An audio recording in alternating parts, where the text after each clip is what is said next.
প্রচণ্ড গরমে দই খেতে কার না ভালো লাগে।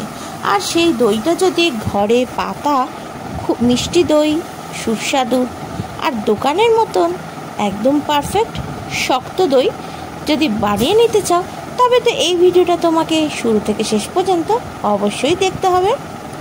নমস্কার বন্ধুরা, খাওয়া হবে জমজমাটে, সবাইকে জানাই স্বাগতম। আজকে আমি দোকানের মতন পারফেক্ট মিষ্টি দই ঘরে বানিয়ে নিয়েছি, আর সেটাই আজ শেয়ার করতে চলেছি তোমাদের সাথে। খুব সহজ পদ্ধতিতে তোমরা এই মিষ্টি দই বানাতে পারো, আর কাটলেও দেখো এক ফোঁটাও জল দই থেকে বের হবে না। একদম ড্রাই শুকনো দই বানিয়ে নিতে পারো, আর সেটা আমি বাটিতে ফেলেই তোমাদের দেখিয়ে দেবো দইটা কতটাই সুন্দর বসেছে। আর যদি ভালো লাগে একটা লাইক কমেন্ট শেয়ার অবশ্যই করে নিও। তাহলে চলো আমার সাথে আমার রান্নাঘরে কি করে বসালাম আজকে মিষ্টি দই। গ্যাসের মধ্যে এখন আমি দুধটাকে বসিয়ে দিয়েছি। আমি দুধে মিষ্টির জন্য ব্যবহার করেছি বাতাসা, নিয়েছি এক বাটি বাতাসা, হলুদ বাতাসা, যাতে দইয়ের কালারটাও একদম মিষ্টি দইয়ের মতনই হবে সেই জন্য। আর যদি তোমরা বাতাসা না দিতে চাও তাহলে চিনিকে আগে ক্যারামেল করে তারপর বানাতে হবে। দুধটা বেশ ফুটে উঠেছে, আর নাড়াচাড়া করে দুধটা আমি ঘন করে নেব। এখানে আমি 750 মতন দুধ নিয়েছি, আর বাতাসাটাও দিয়ে দিলাম। দুধ আর বাতাসা একসাথেই ভালো করে ফুটিয়ে আমি জাল করে নেব।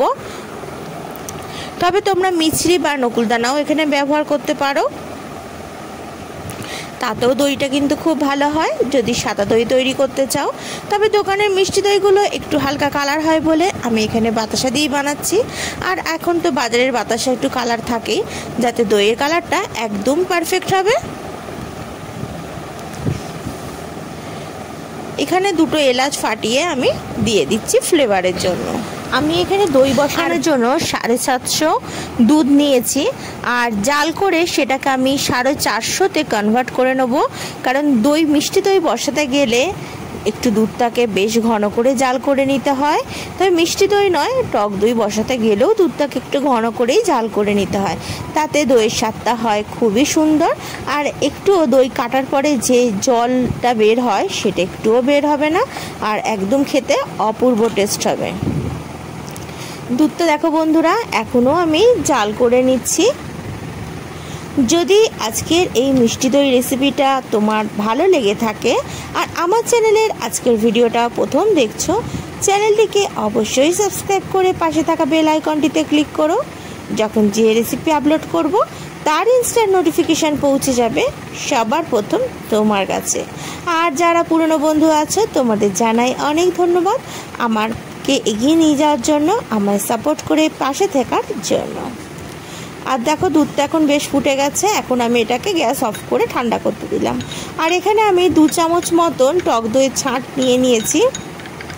খুব ভালো করে চামচ দিয়ে এটাকে ঘেটে এখন এটাকে একটা ঘেটে নিতে হবে। আর এটাকে ফ্যাটানোটা ঠিক হবে, বুঝতে পারবে যে এটার একটা ক্রিমি ভাব চলে এসছে।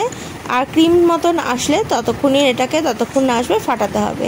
আর এখানে দেখো আমি যে দুধটা জাল করেছিলাম দুধটাও এখন ঠান্ডা করে নিয়েছি।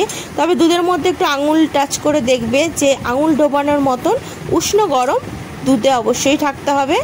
এখান থেকে 1 চামচ দুধ আমি এই ছাঁচটার মধ্যে দিয়ে দিলাম, দিয়ে এটাকে ভালো করে একটু মিশিয়ে নিচ্ছি। তবে খুব বেশি গরম দুধেও দই ভালো বসবে না, আর ঠান্ডা দুধের মধ্যেও কিন্তু দই বসবে না। তাই দুধটা যে টেম্পারেচারে থাকবে সেটা কিন্তু খুবই ভালো করে তোমাকে ফলো রাখতে হবে।